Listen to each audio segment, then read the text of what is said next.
Hello friends, welcome back to your channel Learn and Earn. Myself Dayanand. So let's continue with our journey Excel VBA 2016 part 21.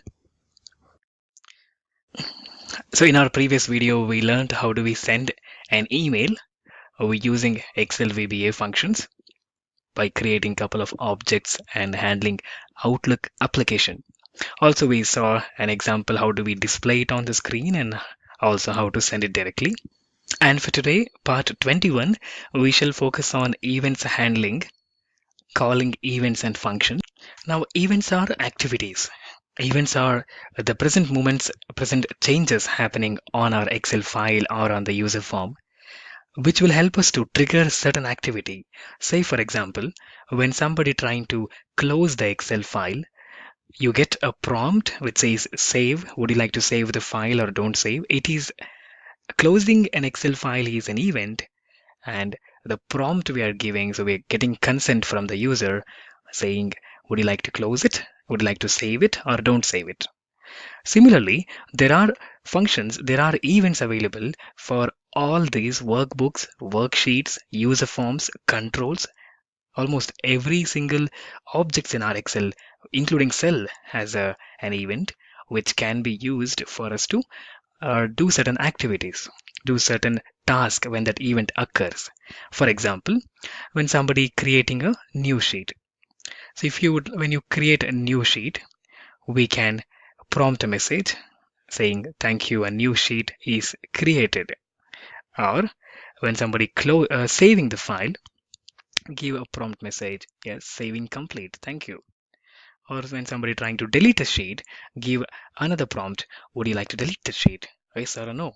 This can be controlled with the help of events handling. So for an effective programming, effective VBA development on user form, it is very much relevant for us to understand events and how do we trigger them. Okay, so today let's learn it. And before we continue, please do subscribe to our channel. Please do like the video, and yes, do comment if you have any questions on them.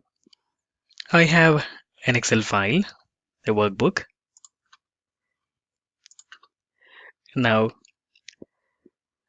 let's quickly take you to the events on the workbook. Left hand side top corner, you see Project Explorer. So from here, this is the workbook, and when you double click on the workbook, you see the coding page, the programming page for the workbook. If you see, the left side drop down has got workbook filled in. On the right hand side, we have all possible events belong to the workbook. For example, under this workbook, if I would like to trigger an event when workbook opens, when workbook opened, I would like to open the user form itself. User form 1.show. Also would like a welcome message. Welcome to user form.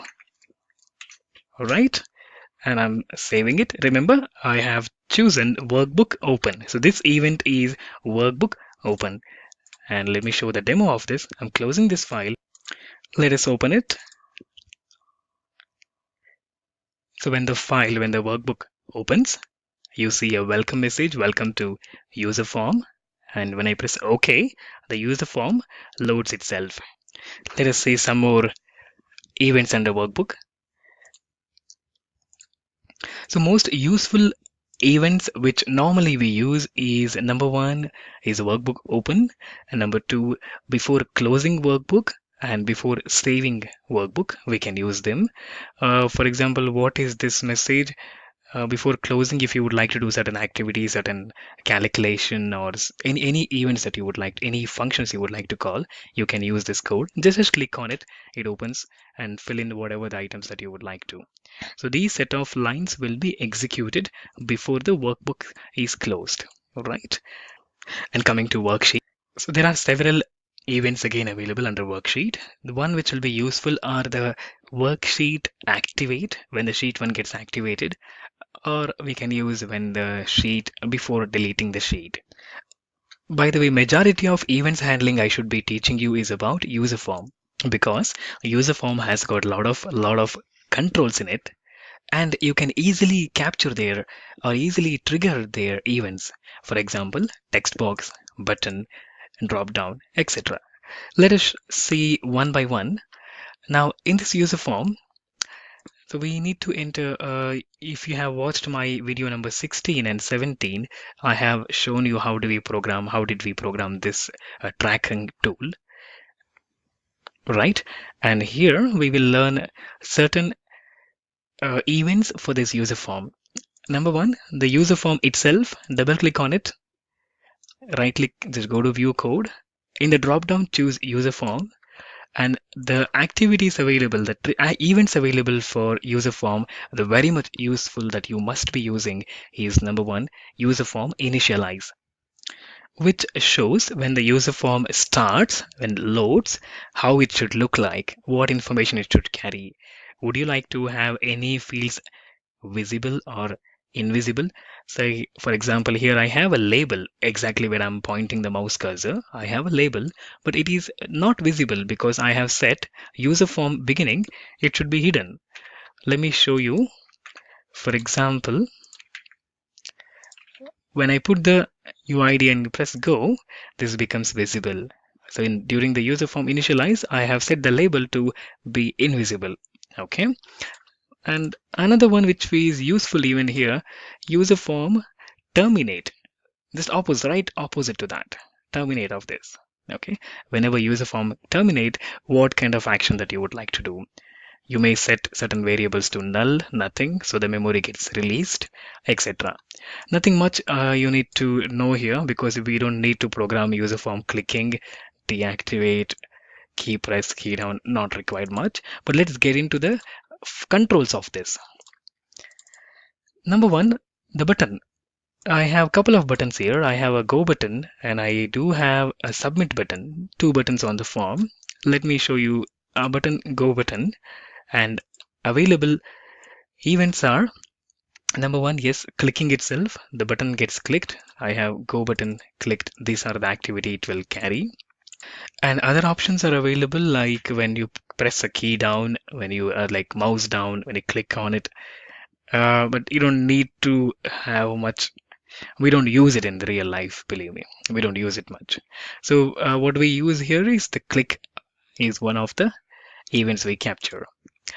Number, I would like to show you another here, UID text box.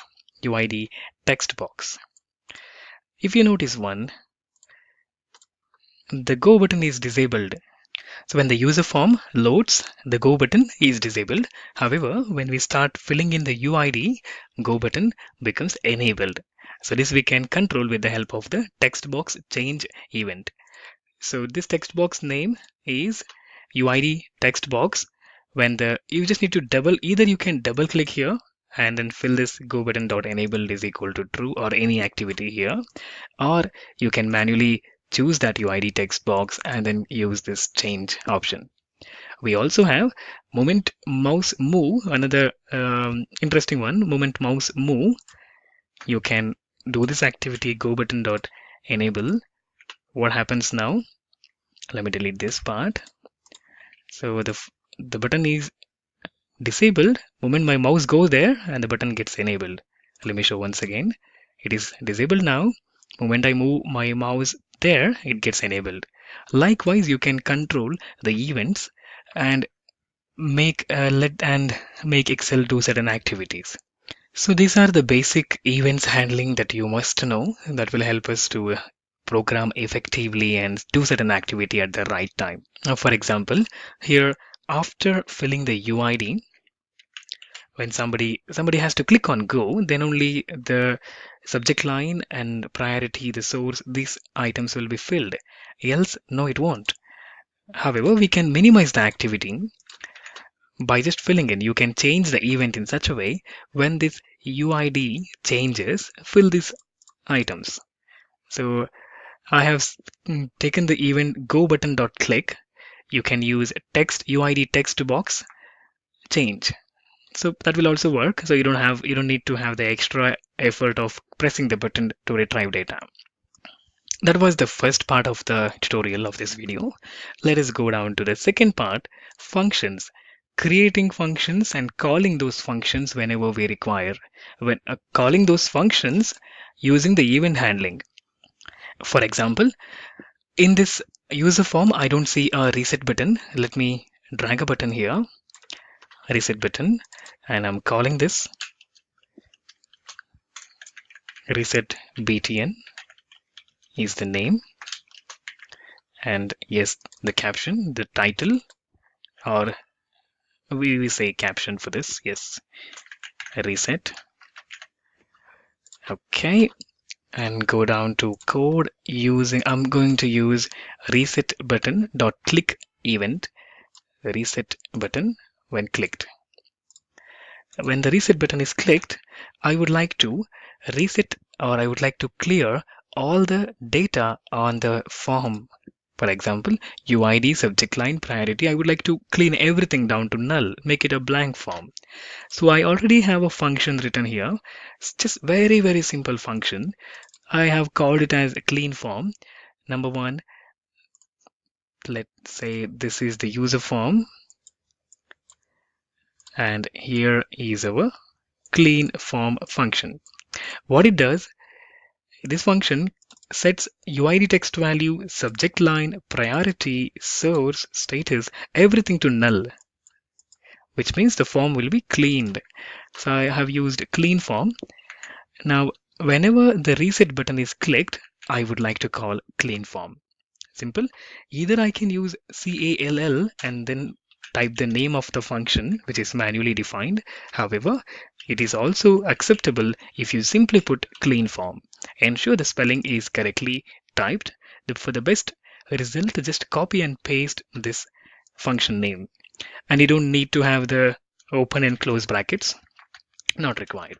Okay, let us test it out. And now I have let me take a source, a UID, and I have filled halfway through, and I would like to reset it now. When I click on reset, you could see entire form is set to blank again, right? This is how you can create a function and call the function using the event handling. So example what I showed you is only a simplest example, and all the events I showed you for the basic necessary and basic understanding for a beginner. Yes, take your time, understand these concepts slowly, and then keep learning, keep practicing. So that's it for today's video. Hope you liked it. Please do press the like button and please do subscribe. Also help me in sharing these videos with your friends. That would actually help me to grow my channel and provide you better content daily. Thank you. All is well. All the best.